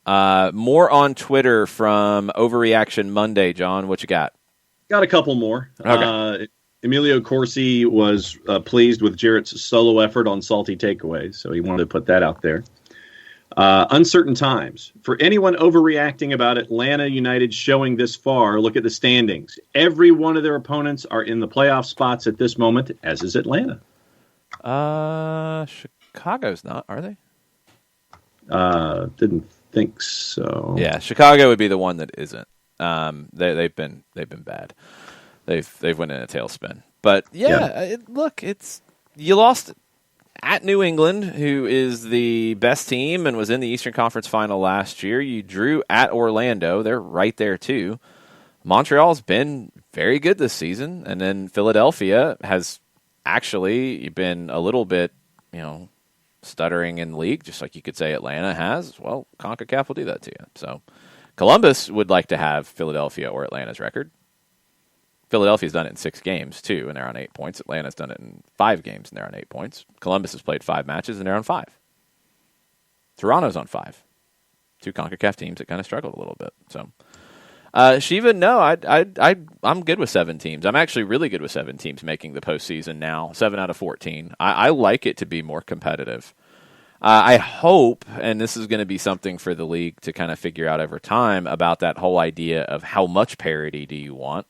You hope that teams don't go into seasons knowing I can't make the playoffs. I think that's one of the beauties of this league is that, if it's 7 out of 14, it's difficult, but it's achievable for almost anybody. Even Cincinnati, I think, would have come in and felt like they could get there. And if they don't give up as many bad goals as they did to Miami, then maybe they could get there. But, Cincinnati's given up 13 goals this season in 4 matches. That's no bueno for Jaap Stam. 7 is good. I'm okay with 7. I wouldn't want to go like what Liga MX did, where it was 8 out of 18, and then they said, okay, we want more, so they added a play-in round with 4 more teams having to play their way in with one game. I don't want to see that. I don't want to see what the NBA is doing with a play-in round. 7 is good. Keep this format. I would love to see it go back to 2 legs, even with the final. I don't think they're going to do that. So, all right, the regular season means a lot because it's not easy to get in, although it is achievable, and regular season determines hosting playoff games, and that's a big advantage. So in a 1 game, that's huge. Cool. Let's roll with it. Michael Head says, Saturday was what soccer is all about. What a fun final minute. Big shout out to the 200-level end zone opposite the supporters section for really bringing the noise starting in the 85th. It was great to be there. Yeah, I noticed that. I didn't know exactly where it was coming from, but it did pick up late, and it was the kind of noise that can spur a team on, and that was very cool to hear. It was loud. I waited, even in pregame, and it's never as loud in pregame, but I waited as long as possible to put my headset on because I kind of wanted to hear the buzz of the crowd, and it was very cool, before we started our pregame. And then right before kickoff, I wanted to kind of peek and listen a little bit, and it was really getting loud, and it was fun. I mean, I kind of forgot what that was like because even the last home game, 20,000 and 40,000 is a very different amount of people and a very different volume level. It was huge, and it was very effective, too. It was fun. It was the kind of game that, if you don't get that goal, the conversation's different. It wouldn't have been awful, but it would have been disappointing that you didn't get the home win against a good team. The goal changes it, and it should change the idea. Not that it makes it okay that you didn't get the goal earlier against a good team. I think that's another element of this that's got to be understood. You can enjoy the moment and the goal and be happy for Marcelino Moreno, happy for Jake Mulroney, happy for the team. You see how much it means to them. Get lost in the moment. That's okay. And you can still say it needs to be better in this area. It needs to be better in this area. It needs to be better in this area. That's okay. That's sports. That's what we love about it, is those moments where you do have something special. Embrace it. Don't be so cynical that, it doesn't make it okay to play this way. Well, first, it wasn't as bad as some are trying to make you believe, in my opinion. It's 2 good teams with a good matchup. But, okay, fine. Why is that the first thought you're having? Are you, no. Enjoy it.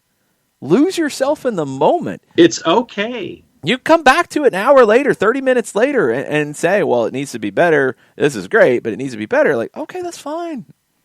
But, man, enjoy good things. Embrace it. It can be fun. I know a lot of people do, and it was great to hear how much people were embracing it after the goal. But man, the cynicism at times is just too much. Tafka's in this morning, and in your discussion about Pep Guardiola and what we're seeing with Gabriel Heinze, Tafka says, I think I just have stylistic issues with that precise difference. I prefer the verticalidad of Tata and Bielsa over the patience of Tata and Pep. I think the patience too often comes at the expense of unbalancing a defense by forcing a faster retreat/recovery of not unbalancing. But the whole point of the patience is to not be unbalanced defensively. If that's the way I'm interpreting what Tafka said. Right. The idea of patience is to have balance. When it's not done effectively, sure, you can get unbalanced. But if you're trying to unbalance the opposition's defense, that's the point of it. Just being vertical for the sake of being vertical, and Tata's teams were not that. I think that also needs to be understood. And Bielsa's teams are not that. It's not just win the ball and kick it long. That's not how they play, and I wouldn't want to see that because I don't think there's really anything to that. It is trying to create certain ways of doing it. Now, we saw it with Tata's teams as well, and that's why he changed the way that they played in the postseason.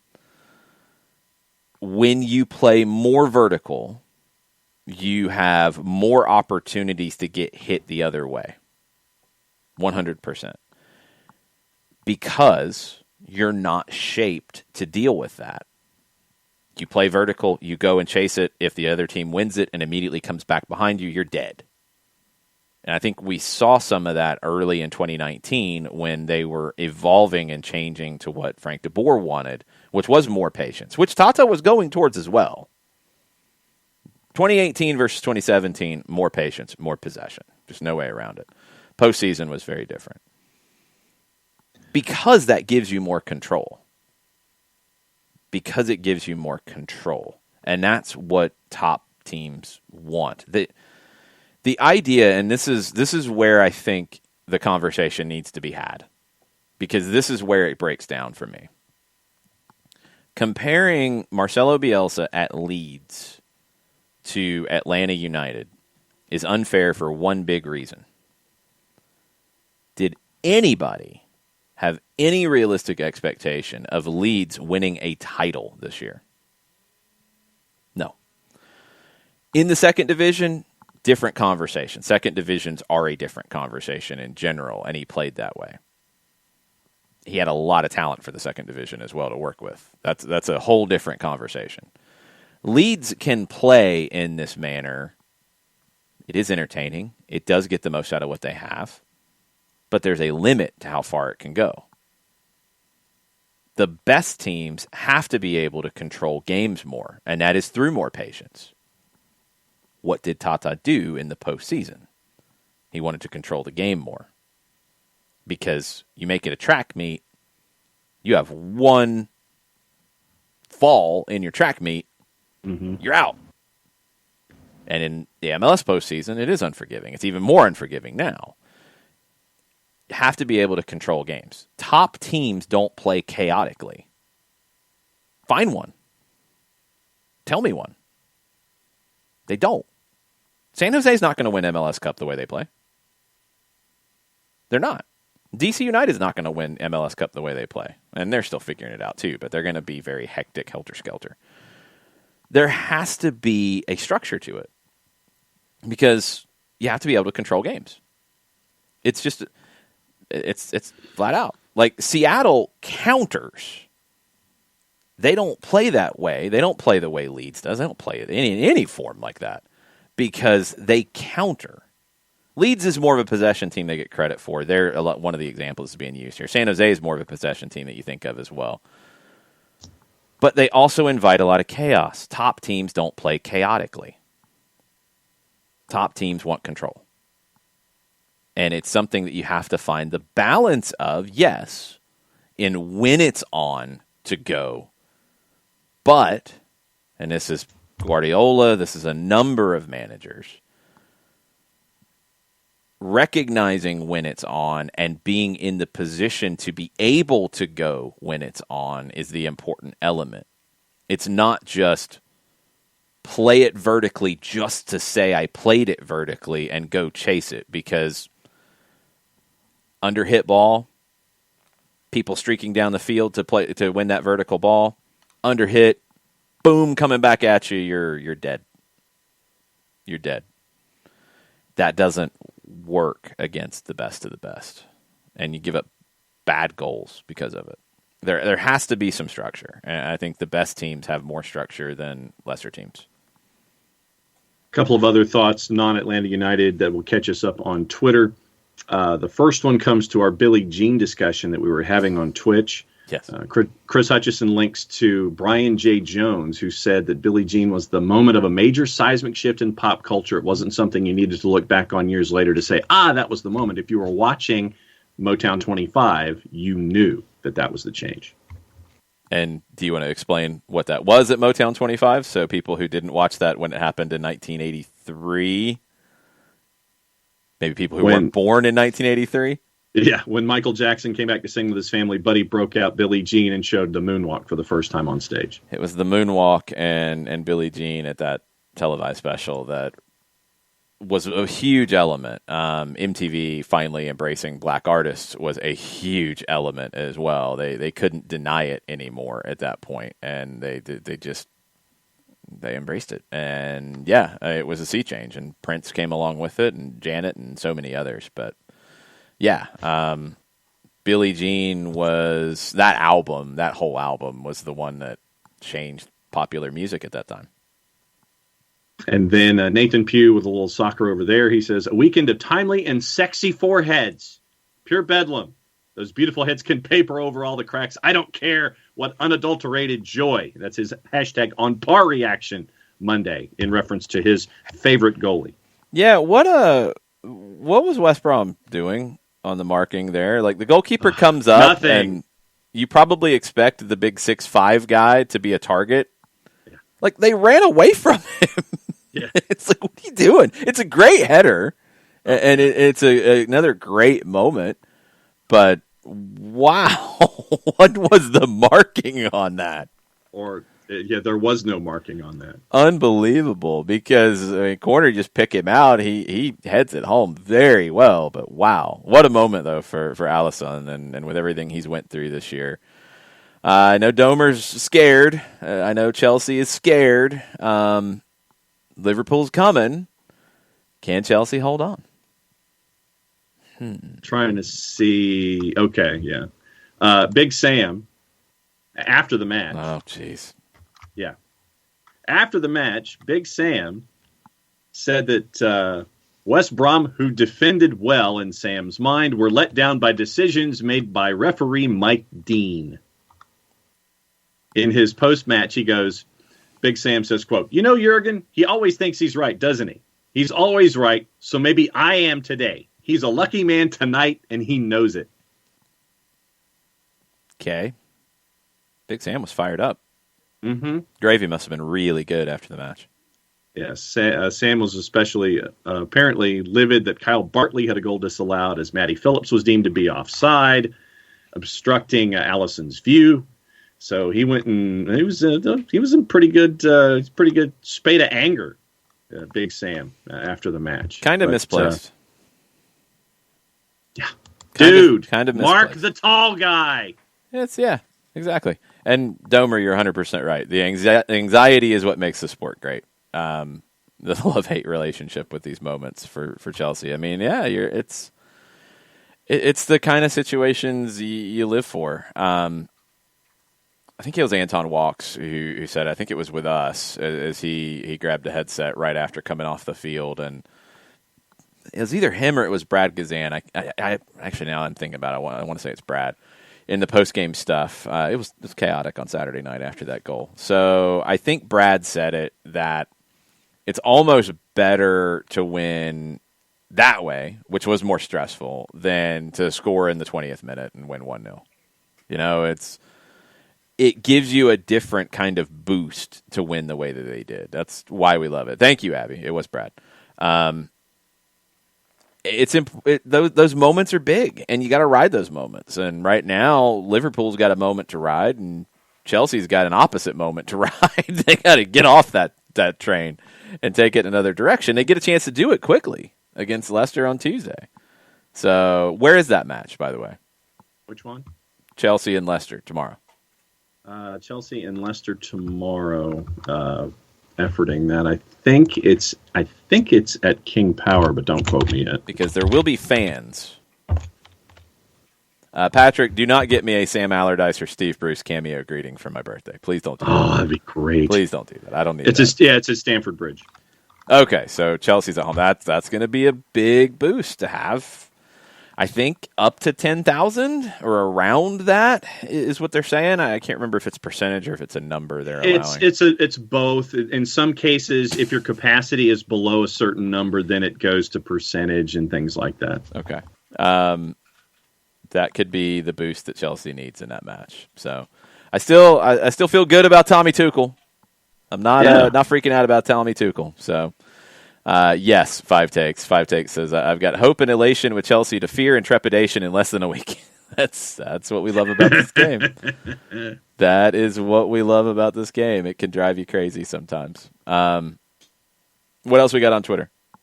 One more will catch us up, and it comes from, where was it? Endgame. That was fun, talking about the game this weekend. That's the tweet. Okay. That's it. We're caught up. Well, all right then. Way to set that one up. I'm confused, but fine. Just talking about the game itself. That was fun. That was fun. Twitch pitch, Overreaction Monday takes. Bring it. We'll get into it. A couple bits of other news we have not mentioned as of yet. Thursday, we will be at Urban Tree Cidery, partner of Atlanta United 2. I will be partaking in some of the Atlanta United 2 branded cider. They have some awesome deals as well for you guys. Urban Tree is rolling out the red carpet for us on Wednesday, and we're working on a couple of guests as well. I think there's a rumor that Jarrett Smith will be there in the flesh. This week, you can visit urbantreecidery.com, use the code URBANTREE10, and you get 10% off of any purchase. That is for Soccer Down Here listeners. urbantreecidery.com, use the code URBANTREE10. Because it's cider, you can even have it delivered. Oh, wow. Yes. The first 25 listeners who show up on Thursday, find Scott Flood of the Flood Project, give him the code Habanero Haze, and you will get a free six-pack of the Urban Tree FC, the fan cider. That's the branded one for the twos. You can also purchase additional six-packs of the fan cider for only $5 on the night, normally $10. Very cool stuff. Urban Tree is awesome. Looking forward to some cider on Thursday and some soccer conversation. We'll be talking about the twos. Their home openers Wednesday. So we'll have twos talk. We'll have Atlanta-Seattle talk. We'll have all kinds of chaos and shenanigans. And it will be a very verticalidad kind of show on Thursday night at Urban Tree Cidery. So urbantreecidery.com. Use the code URBANTREE10. 10% off any purchase this week. You can even have it delivered. That's strong. That's key. Burned, we will be on site at Fifth Third Bank Stadium for the match on Wednesday. We will be in the building. 5 takes, yeah, we talked about. Colonel says you are not caught up. You always miss the Colonel's tweets, John. What are you doing? Why do you leave the Colonel out? Where's the Colonel's tweet? He said you're not caught up. So get to it.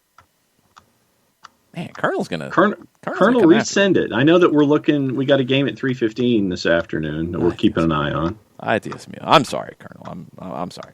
5 takes. Anyone see the Rose Lavelle announcement? Back stateside OL Reign, less than a year at City. It just didn't work for her at City.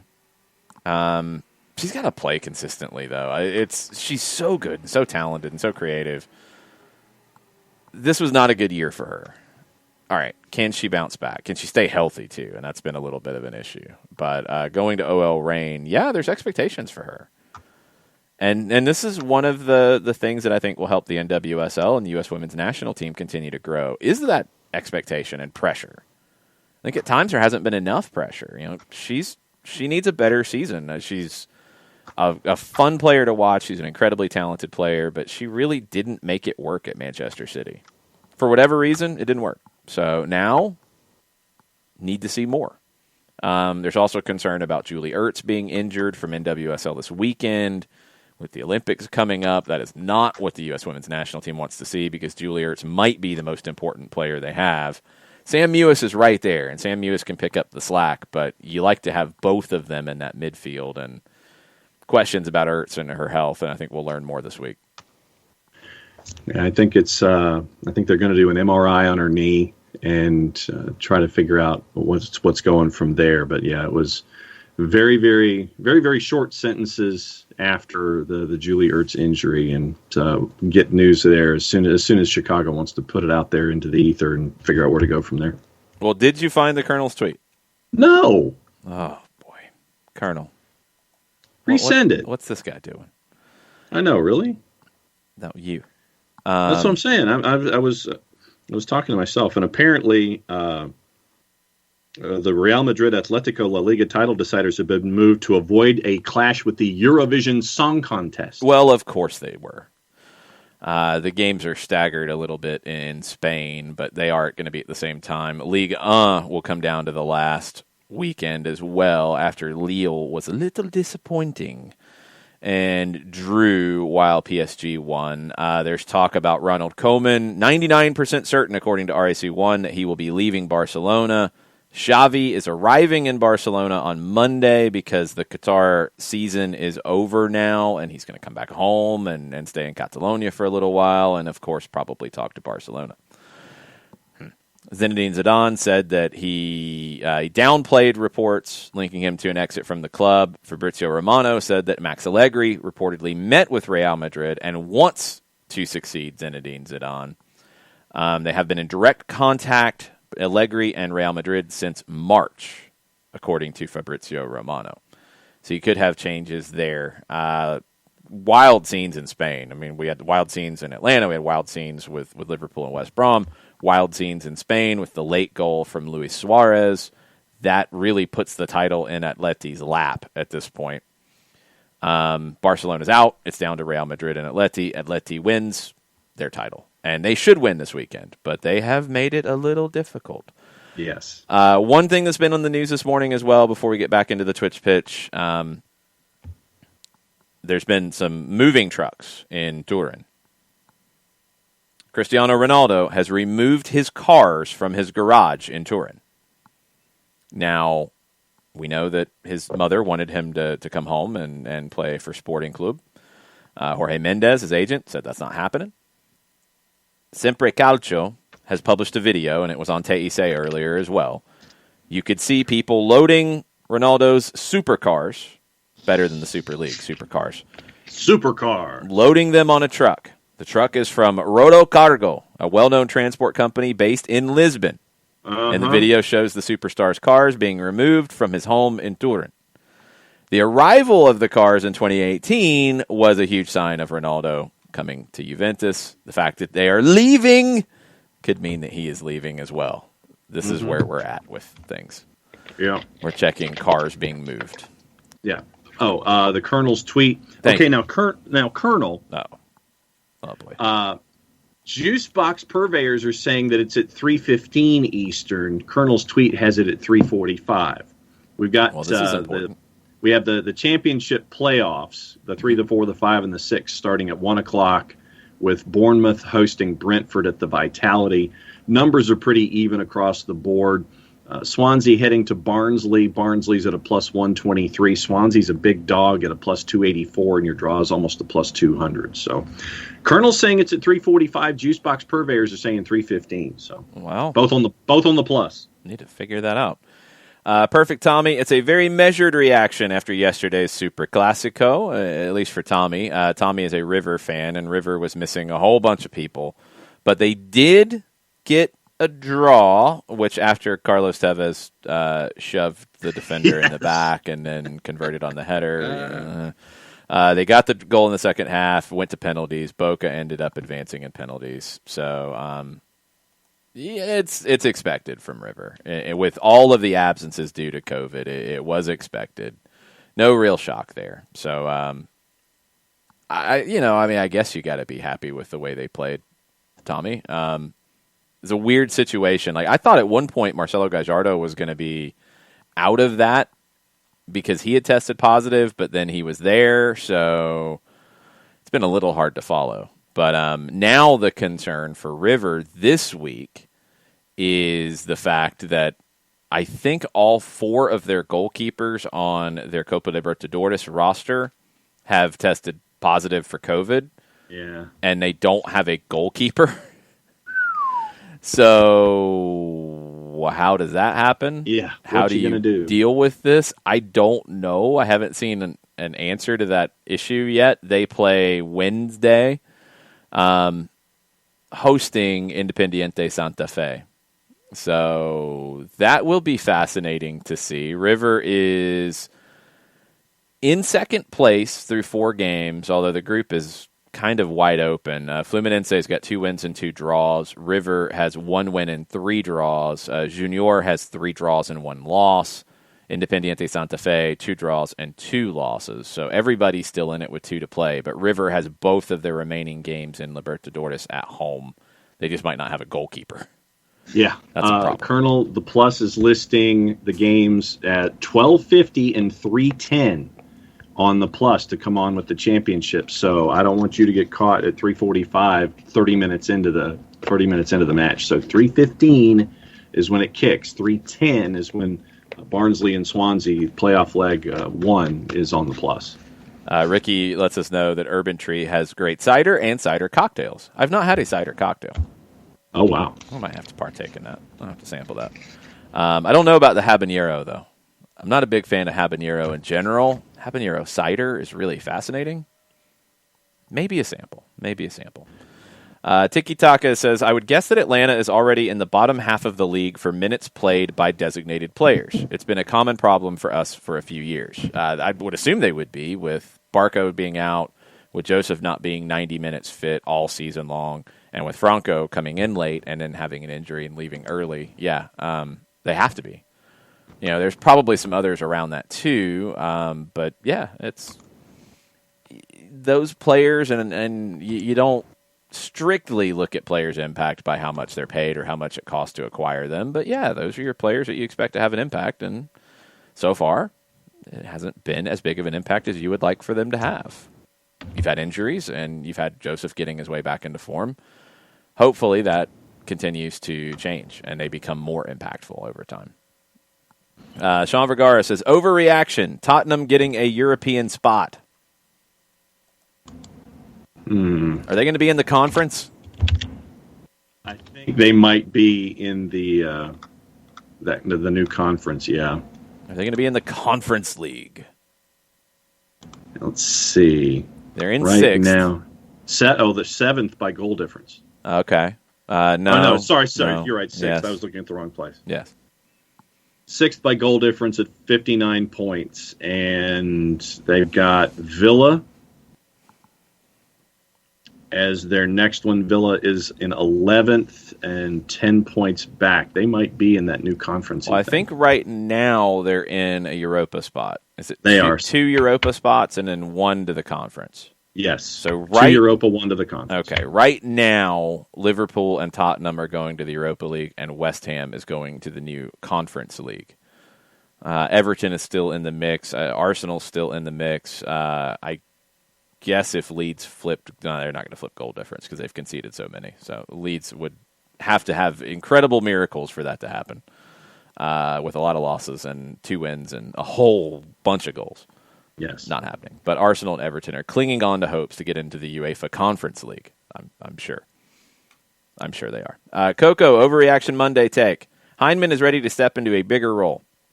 He's been playing well the last couple of games, and I hope Heinze keeps putting him in positions to go to goal. Yeah, I think he's locked down that spot.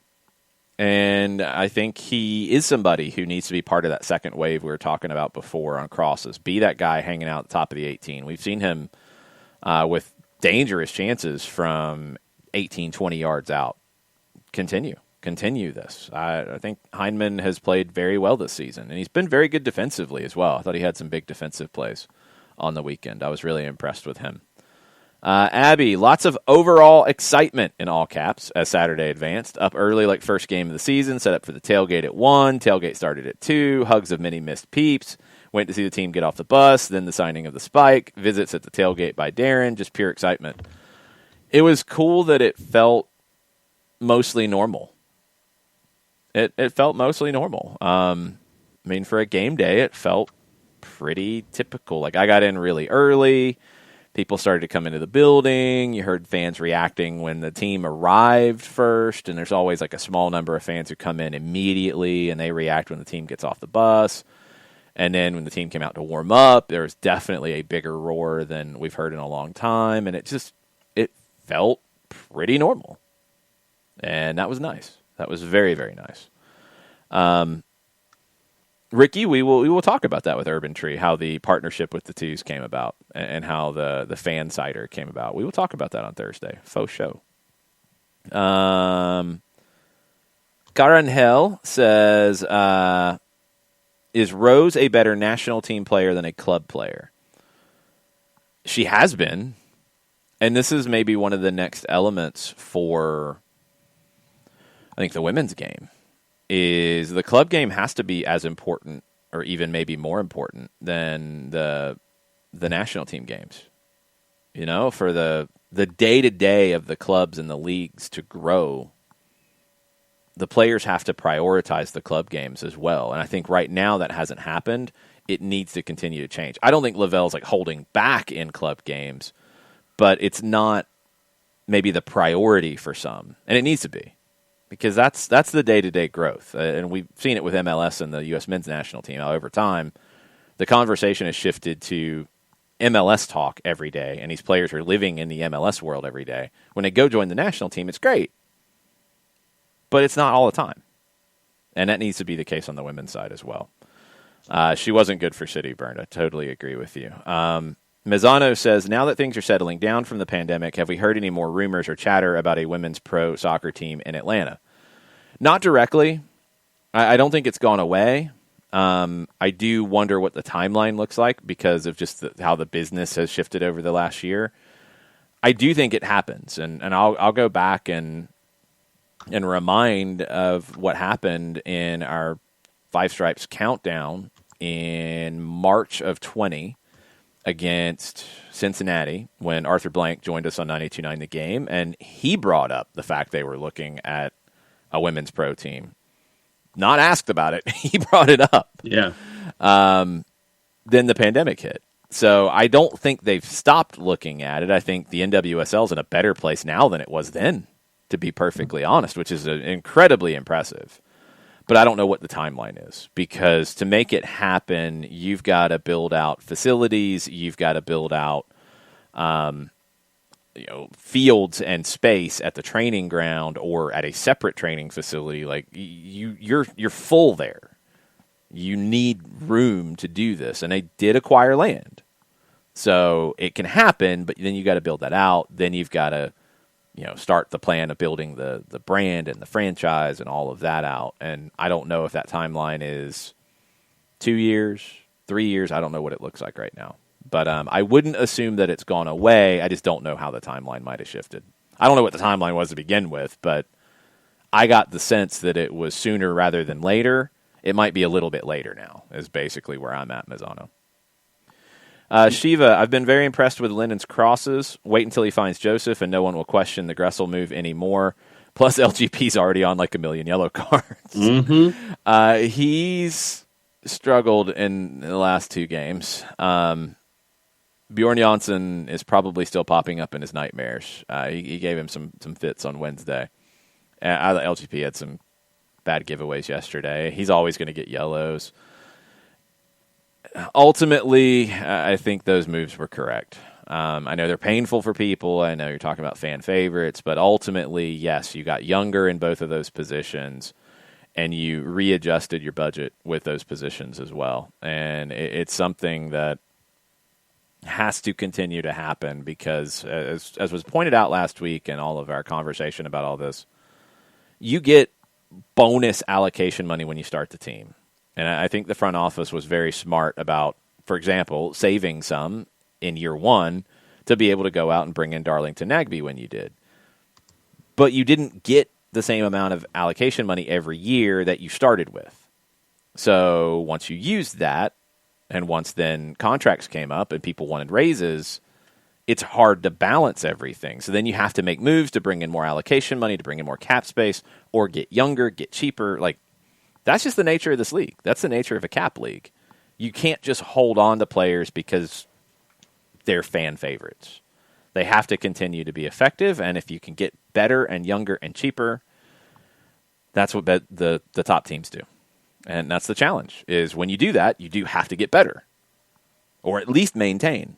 Yeah. And there's no guarantees when these changes happen. But the one guarantee is if you just continue to keep people and pay them more money when their contracts come up, you're going to run out of cap space. Like, that's a fact. And you're going to get older, and that's also a fact. There's no way around that.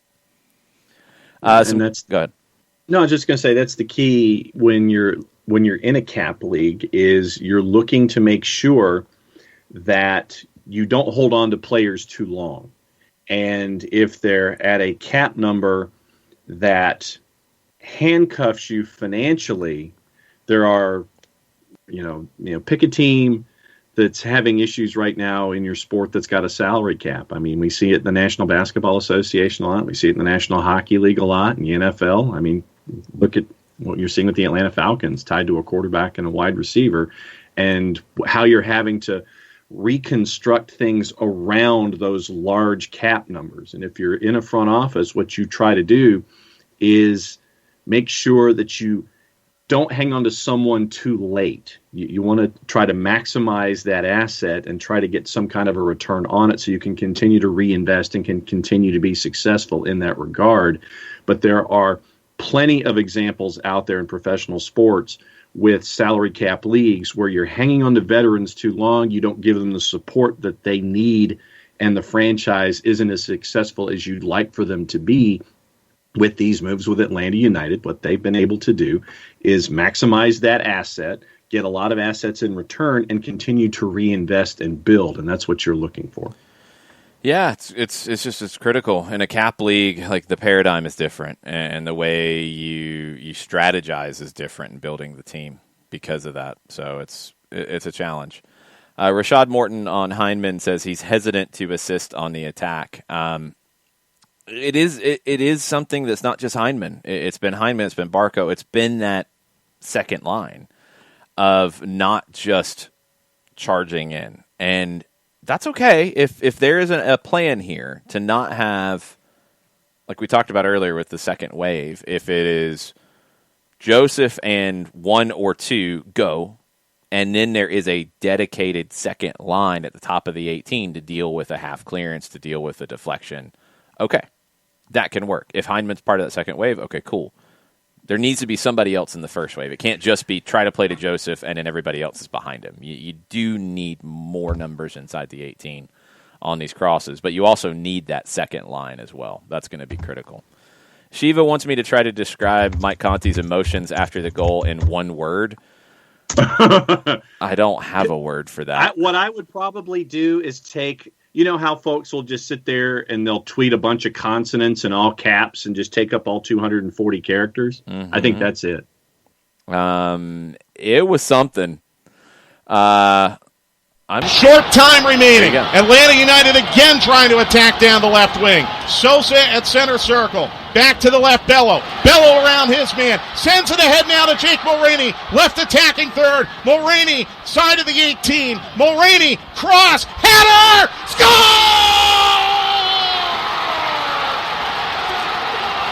At the death, Atlanta United is going to win it! Incredible!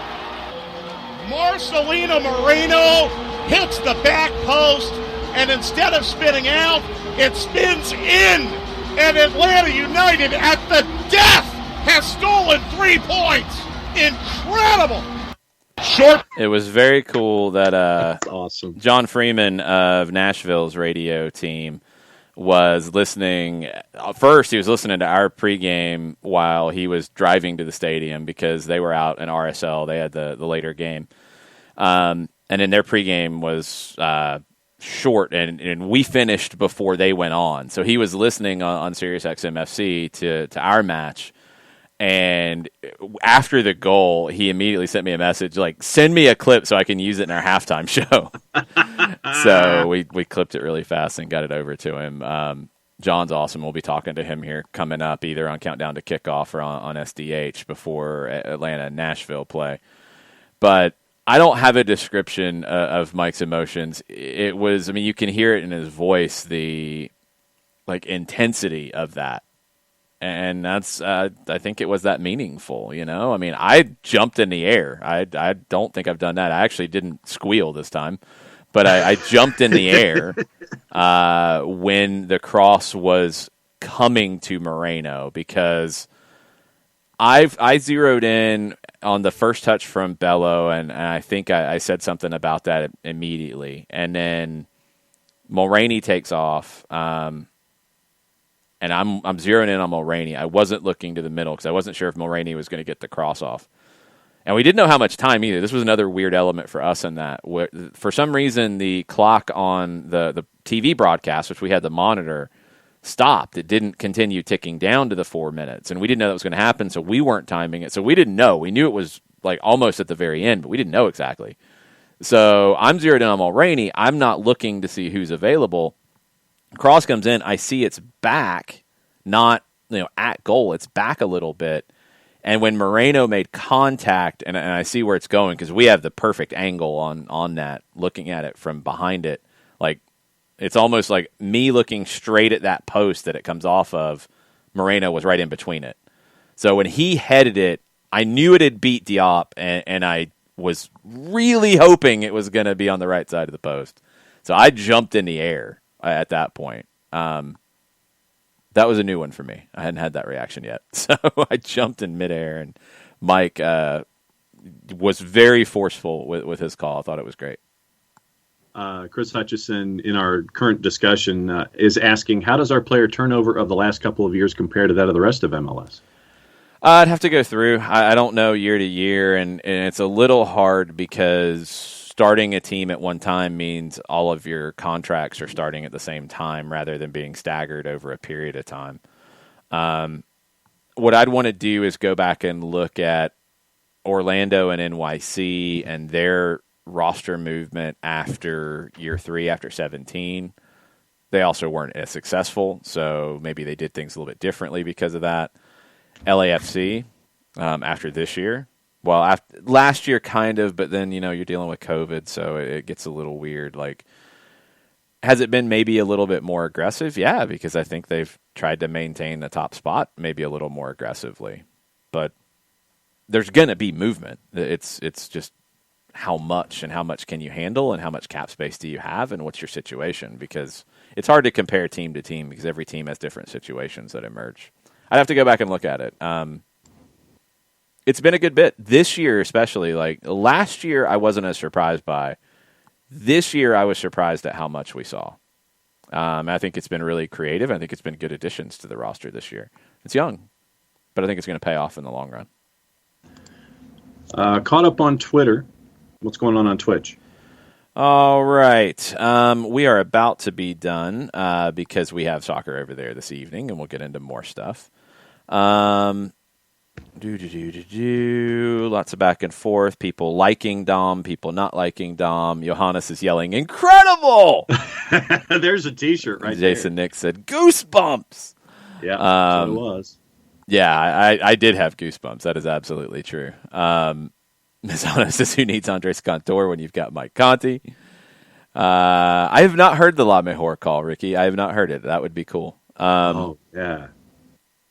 Let's see. Chief is yelling incredible. Yeah, see, that wasn't a worldie, I guess, Domer, because I didn't get a woo on it. Like, it was different. It was a different kind of goal. So, yeah. And I didn't speak in tongues like I did in San Jose. That's special for MLS After Dark. I don't even know what I said there.